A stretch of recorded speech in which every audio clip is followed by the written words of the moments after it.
जय हिंद बच्चों। आज हम लोग बहुपद क्लास 9 का गणित एनसीईआरटी गणित है जो कि हम लोग आज पढ़ना प्रारंभ किए हुए हैं। इससे पहले वाले वीडियो में हम लोग चैप्टर 1 आने की संख्या पद्धति को पूरा पढ़ लिए हैं। यदि अभी तक उस वीडियो को नहीं देखे हैं तो जा कर के ज़रूर देख लें, क्योंकि बहुत ही अच्छे तरीके से बताया गया है उसमें सारा प्रश्न को। तो हम लोग बहुपद पहले जानेंगे, जिसमें एक या अधिक पद होते हैं जिनमें प्रत्येक पद स्थिरांक, चर और गैर ऋणात्मक पूर्ण संख्या घातांक का परिणाम होता है।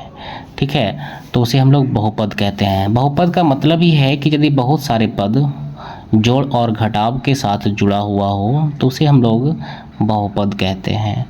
ठीक है, तो ये मेरा बहुपद का फॉर्मेट इस तरह से है। इसमें बहुत सारे पद होते हैं। तो बहुपद को समझने के लिए थोड़ा हम लोग व्यंजक को समझते हैं कि मान लेते हैं मेरा क्या है 5x। ठीक है, तो 5x एक व्यंजक है। तो 5x में इसमें 5 और x है क्या क्या, तो 5, ये जो 5 है 5 को हम लोग अचर बोलते हैं, अचर, और x मेरा है चर। ठीक है, अचर और चर दोनों के मेल से जो शब्द जो व्यंजक बनता है उसे बीजीय व्यंजक कहते हैं। ठीक है, तो इसमें आगे हम लोग और पढ़ेंगे बहुपद में कि एक पदी बहुपद किसे कहते हैं। ठीक है, एक पदी, ठीक है, एक पदी, एक पदी बहुपद। ठीक है, एक पदी बहुपद यानी कि जिसमें एक पद हो, यानी कि x, y, 5y², ठीक है, 3z cube dot dot dot, इस तरह से यदि पद हो तो उसको हम लोग बोलते हैं एक पदी बहुपद। द्विपद, द्विपद, द्विपद बहुपद। ठीक है, तो द्विपद बहुपद किसको बोलते हैं, जिसमें दो पद हो। ठीक है, जिसमें दो पद हो उसे द्विपद बहुपद कहते हैं। सिर्फ एग्जाम्पल के माध्यम से हम लोग समझ रहे हैं, क्योंकि यदि सभी का परिभाषा हम लिखेंगे तो बहुत लंबा वीडियो बन जाएगा। ठीक है, जिसमें x+1 दो पद है ना, तो मेरा द्विपद बहुपद है। जैसे कि y² - 2, ठीक है, इसमें भी दो पद है, जिसे द्विपद बहुपद कहेंगे। फिर हम ले लेंगे t का पावर 10 - 1, ठीक है, डॉट डॉट डॉट। इस तरह से जितना भी पद हमको यदि देखने को कहीं मिलेगा तो हम लोग बोलेंगे द्विपद बहुपद है, यानी कि इसमें दो ही पद है। हम लोग यदि काउंटिंग करेंगे तो देख पा रहे हैं कि दो ही पद है, तो इसे हम लोग द्विपद बहुपद बोलेंगे। चलिए इसके आगे अब है त्रिपद। ठीक है, त्रिपद, त्रिपद बहुपद। त्रिपद बहुपद बोले तो जिसमें तीन पद हो, ठीक है ना, जिसमें तीन पद हो उसे हम लोग त्रिपद बहुपद कहते हैं। जैसे कि ले लेते हैं x² + 2x - 1। दूसरा एग्जाम्पल ले लेते हैं y² + √2y - 3। ठीक है, तीसरा एग्जाम्पल ले लेते हैं t का पावर 11 + 2t माइनस या प्लस लिखो 5। ठीक है, डॉट डॉट डॉट, यानी कि इसमें तीन पद हैं। ठीक है, तीन पद हैं तो इसे हम लोग त्रिपद बहुपद बोलते हैं। और एक चीज़ ध्यान रखना है, और यदि इसको बोला जाएगा कि एक चर में बहुपद है ये, ठीक है, क्योंकि चरों की संख्या समान है, एक ही है। इसमें भी चर y सिर्फ है तो ये एक चर का बहुपद है। इसमें भी t है, ठीक है, तो इसमें भी चरों की संख्या एक ही है। ठीक है ना, तो इसे हम लोग बोलते हैं त्रिपद बहुपद। चलिए हम लोग अब थोड़ा इससे और आगे हम लोग समझने का कोशिश करेंगे कि रैखिक बहुपद किसे कहते हैं। ठीक है, रैखिक बहुपद, रैखिक बहुपद। ठीक है, तो रैखिक बहुपद बोले तो कि जिस बहुपद में घात सिर्फ और सिर्फ एक हो। ठीक है, घातों की संख्या यदि एक हो, जैसे कि x+1, ठीक है, y, ठीक है, और यहाँ पर ले लेंगे हम z 2z minus 3 dot dot dot. तो ये सब क्या है, ये सब रैखिक बहुपद है, क्योंकि इसमें घात पावर कुछ भी नहीं है तो क्या है, एक है। इसमें भी पावर कुछ नहीं तो क्या है, एक है। इसमें पावर कुछ नहीं तो क्या है, एक है। यानी कि यदि घात एक हो, घात कितनी होनी चाहिए, घात एक होनी चाहिए। यदि घात एक है तो इसे हम लोग बोलेंगे रैखिक बहुपद। ठीक है, चलिए आगे हम लोग बढ़ेंगे। रैखिक बहुपद के बाद द्विघात बहुपद, द्विघात बहुपद। ठीक है, द्विघात बहुपद। अब द्विघात बहुपद क्या है, द्विघात बहुपद बोले तो यदि घात दो, यानी कि द्विघात बहुपद जिस बहुपद में घात यदि कितना हो, घात यदि दो हो। ठीक है, चलिए एग्जाम्पल हम ले लेते हैं। एग्जाम्पल ले लेते हैं जैसे कि x square minus 9 y square plus 1 z square minus 2 dot dot dot, इस तरह से। तो इस तरह से यदि कहीं हम लोग देखेंगे तो हम लोग बोलेंगे कि ये द्विघात बहुपद है। द्विघात बहुपद के बाद एक चीज़ और है जिसको हम लोग बोलते हैं त्रिघात बहुपद। ठीक है, त्रिघात, त्रिघात बहुपद। ठीक है, त्रिघात, जिसमें घातों की संख्या कितनी होनी चाहिए, घातों की संख्या 3 यदि है। ठीक है, घातों की संख्या यदि 3 है तो उसे हम लोग त्रिघात बहुपद बोलेंगे। जैसे कि एग्जाम्पल ले लेते हैं। ठीक है, x cube plus 2x square minus 5x plus 1। ठीक है, इसमें और एक एग्जाम्पल ले लेते हैं कि t का पावर 3 माइनस 2t प्लस 1। ठीक है, तो ये क्या है, ये त्रिघात बहुपद है। ठीक है, तो बहुपद में इतना कुछ हम लोग को पढ़ना है और इसके बाद बहुपद का शून्यक भी पढ़ना है, तो हम लोग नेक्स्ट एक्सरसाइज में उसको पढ़ेंगे। तो चलिए इसके बाद हम लोग एक्सरसाइज स्टार्ट करते हैं। प्रश्न संख्या 1 से प्रश्नावली 2.1। ठीक है, प्रश्नावली 2.1 है, क्लास 9 बहुपद, एनसीईआरटी गणित है। इसमें पहले बोला गया है कि निम्नलिखित व्यंजकों में कौन कौन एक में बहुपद है और कौन कौन नहीं, कारण के साथ उत्तर दीजिए।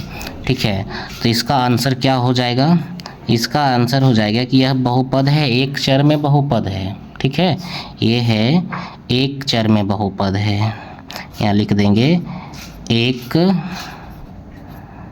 चर में बहुपद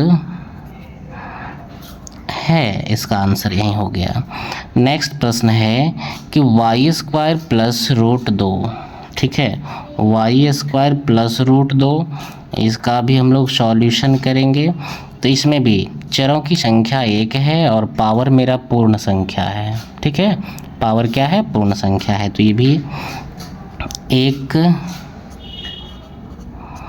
चर में बहुपद, एक चर में बहुपद है। ठीक है, अब नेक्स्ट हम लोग देखेंगे। ठीक है, यानी कि प्रश्न संख्या 3।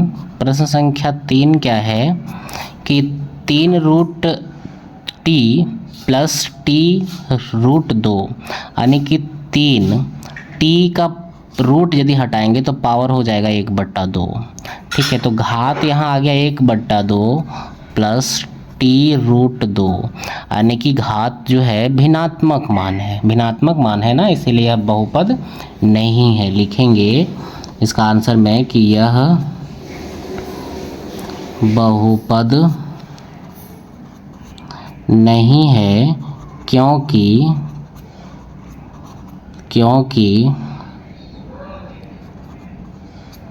चर का घात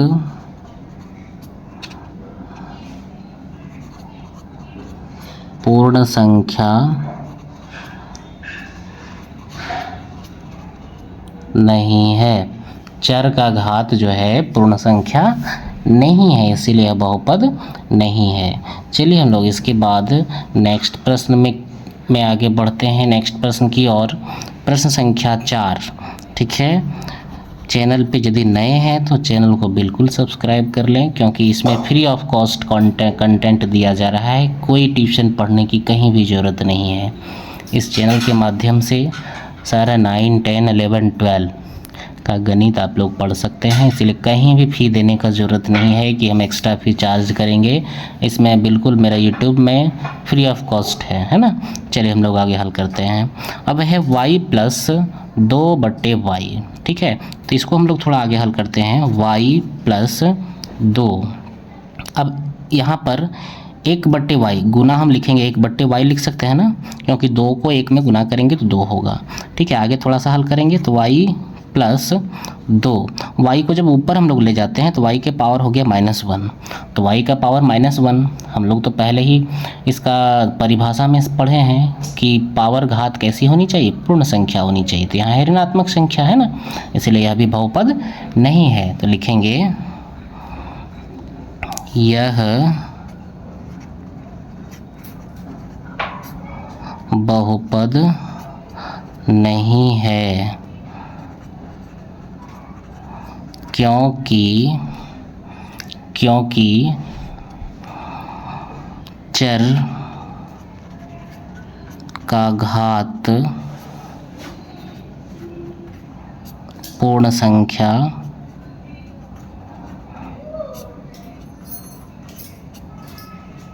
नहीं है, चर का घात पूर्ण संख्या नहीं है, ठीक है। चलिए हम लोग अब आगे हल करते हैं प्रश्न संख्या 5, और इस प्रश्न का अंतिम प्रश्न। x के पावर 10 प्लस y के पावर 3 प्लस t के पावर 50 ये बहुपद हैं, ठीक है। लेकिन एक चर में बहुपद नहीं है, ठीक है। एक चर में बहुपद नहीं है, क्योंकि क्वेश्चन में बोला गया कौन कौन एक में बहुपद है, नहीं, ठीक है। एक चर में बहुपद है, ठीक है। तो ये जो है चरों की संख्या कितनी है इसमें, 3, x है, y है, z, 3 चर है ना। तो लिखेंगे यह 3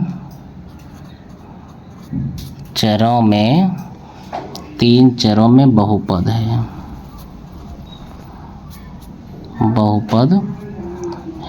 तो इसका आंसर यहीं समाप्त होता है। चलिए इसके बाद हम लोग प्रश्न संख्या 2 की ओर आगे बढ़ेंगे। यदि क्वेश्चन एक बार में समझ में ना आए तो दोबारा ज़रूर देखें, और जब तक समझ में ना आए कॉपी में भी नोट करते जाएं और एक बार ज़रूर रिवाइज करें। चलिए प्रश्न संख्या 2। अब प्रश्न संख्या 2 में है निम्नलिखित में से प्रत्येक में एक्स स्क्वायर का गुणांक लिखिए, ठीक है। एक्स स्क्वायर का गुणांक लिखना है। चलिए हम लोग हल स्टार्ट करते हैं यहाँ से, ठीक है। तो एक्स स्क्वायर का गुणांक बोले तो एक्स स्क्वायर के साथ क्या चीज़ गुणा में है, ठीक है। तो एक्स स्क्वायर के साथ यहाँ पे कुछ जैसे कि है समीकरण मेरा क्या है, बहुपद 2 plus x square plus x. तो अब ये है मेरा बहुपद, ठीक है। तो एक्स स्क्वायर का गुणांक, तो एक्स स्क्वायर के साथ कुछ भी गुना नहीं है तो क्या है, एक गुना है। कितना है, 1। तो यहाँ आंसर में लिखेंगे हम एक्स स्क्वायर का गुणांक बराबर यहाँ पर कितना है, 1 है, ठीक है। अब इस प्रश्न में हम लोग देखेंगे प्रश्न संख्या 2। प्रश्न संख्या 2 में है कि x2 minus x square plus x3, x का पावर 3, ठीक है। तो यहाँ पर भी कुछ गुना में नहीं है, तो 1 गुना में है और 1 से पहले माइनस लगा हुआ है, यानी कि एक्स स्क्वायर का गुणांक बराबर -1, ठीक है। क्योंकि एक्स स्क्वायर के साथ कुछ गुना में नहीं है, और जब कुछ गुना में नहीं रहता है तो इसके साथ 1 रहता है, और 1 से पहले माइनस लगा हुआ है तो -1 हो जाएगा इसका आंसर। चलिए नेक्स्ट प्रश्न की ओर आगे बढ़ते हैं हम लोग। प्रश्न संख्या 3, 2 का 3 है ना। चलिए 2 का 3 में क्या है कि एक्स स्क्वायर के साथ यहाँ गुना में क्या है, π/2 है ना। तो इसका आसान है समझना, एक्स स्क्वायर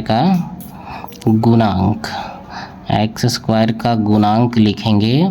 एक्स स्क्वायर के साथ क्या गुना है, π/2, आंसर में लिखेंगे π/2। चलिए नेक्स्ट प्रश्न की ओर सॉल्यूशन हम लोग करना स्टार्ट करते हैं यहाँ से। अब इसमें है कि √2x - 1, ठीक है। तो इसको हम लोग लिख लेते हैं कि √2x - 1। यहाँ तो x² है ही नहीं, ठीक है, x² है ही नहीं। जब x² नहीं है तो इसका x² का गुणांक क्या हो जाएगा? 0। तो यहाँ लिखेंगे हम आंसर में कि x² का गुणांक बराबर 0, क्योंकि x² नहीं ना था इस बहुपद में, तो इसका आंसर यहीं समाप्त होता है। चलिए हम लोग इसके बाद प्रश्न संख्या 3 की ओर आगे बढ़ते हैं। 3 में है कि 35 घात के बहुपद का और 100 घात के एक पदी का एक उदाहरण दीजिए, ठीक है। इसमें उदाहरण देने के लिए बोल रहा है कि 35 घात के द्विपद, ठीक है, जिसमें 2 पद हो, ठीक है ना। तो चलिए बनाते हैं। बनाना बहुत आसान है। यहाँ से हम लोग हल करते हैं। 35 घात, कोई भी एक चर ले लेते हैं, ठीक है। तो 35 घात का यहाँ लिखेंगे 35 घात का द्विपद, 35 घात का द्विपद, ठीक है। तो क्या लिखेंगे? x का पावर 35 + 1 कर देना है। दूसरा हम लोग एक एग्जाम्पल ले लेते हैं कि y के पावर 35 + 5 लिख देते हैं, ठीक है। क्योंकि घात हमको 35 चाहिए था, 2 पद चाहिए था, तो 2 पद तो हो गया, ठीक है। चलिए हम लोग इसके बाद 100 घात के एक पदी लिखना है, जिसमें एक पद हो लेकिन घात कितनी होनी चाहिए? 100, ठीक है। तो इसमें एक नहीं, हम लोग अनेकों लिख सकते हैं, लेकिन बोला गया है एक, तो एक ही लिखेंगे। तो 100 घात का एक पदी बोले तो जिसमें एक पद हो, सिर्फ और सिर्फ एक पद, यानी कि लिख देंगे x के पावर 100 हो गया। दूसरा में हम लोग ले लेंगे y के पावर 100। तीसरा भी लिख सकते हैं z के पावर 100, ठीक है। इस तरह से हम लोग अनेकों लिख सकते हैं। बोला गया था एक लिखने के लिए, लेकिन हम 3 लिख दिए हैं, ठीक है। तो इस 3 नंबर प्रश्न का आंसर यहीं समाप्त होता है। यदि वीडियो अच्छा लग रहा है तो चैनल को ज़रूर सब्सक्राइब करें और चैनल पे बने रहें। यदि मैथ सीखनी है तो, ठीक है ना, कहीं भी कोई फ़ी देने का ज़रूरत नहीं है, बिल्कुल चैनल पे बने रहें और A to Z मैथ सीख के जाएं। चलिए अब हम लोग प्रश्न संख्या 4 की ओर आगे बढ़ते हैं। 4 में क्या है? निम्नलिखित बहुपदों में से प्रत्येक के घात लिखिए। अब तो ये प्रश्न और भी बहुत आसान है, ठीक है। तो घात लिखनी है ना, तो घात लिखनी है। तो चलिए हम लोग प्रश्न संख्या 4 का 1 से हल करना स्टार्ट करते हैं कि 5x के पावर 3 + 4x के पावर 2 + 7x। तो घात का पावर जो भी बहुपद दिया हो और उस बहुपद में यदि देखेंगे चर में जो सबसे बड़ा घात हो, सबसे बड़ा घात हो, वही घात हो जाएगा उसका, यानी कि बहुपद का घात। तो इसमें क्या हो जाएगा? घात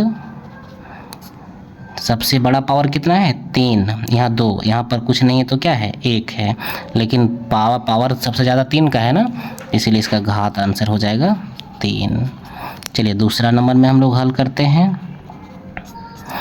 4 - y का स्क्वायर, ठीक है, 4 - y का स्क्वायर। तो इसमें चर एक ही है तो घात भी एक ही है, तो इसलिए इसका घात हो जाएगा कितना?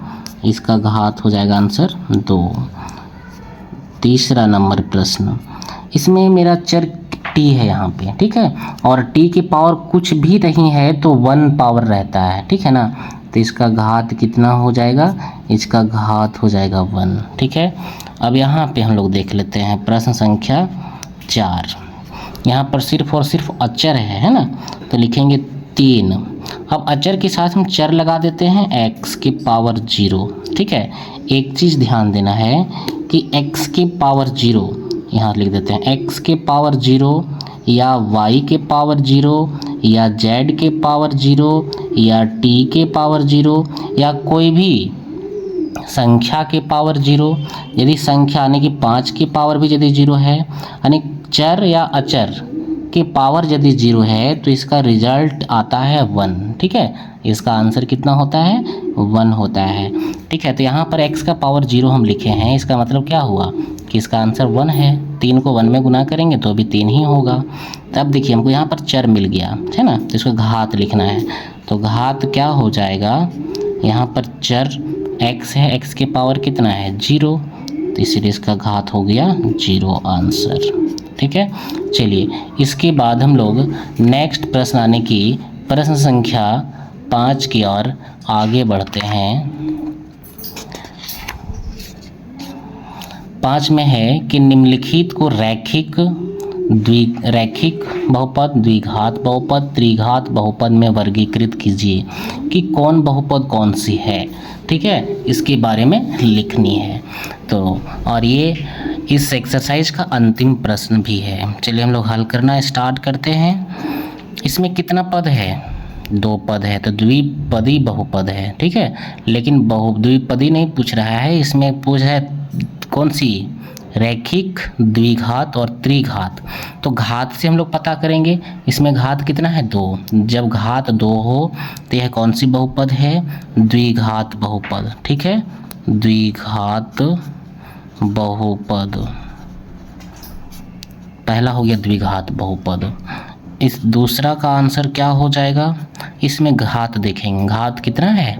3 है, तो घात 3 जब रहता है तो हम लोग बोलते हैं इसे त्रिघात। ठीक है, त्रिघात बहुपद, ये हो गया त्रिघात बहुपद। चलिए हम लोग तीसरा नंबर प्रश्न में देख रहे हैं कि तीसरा नंबर में आंसर क्या है। इसमें घात कितनी है? 2 है, यानी कि द्विघात बहुपद है ये। ठीक है, चलिए चौथा नंबर प्रश्न को हम लोग देख लेते हैं सॉल्यूशन में कि इसमें घात कितना है। घात पता नहीं चल रहा है, 1 है।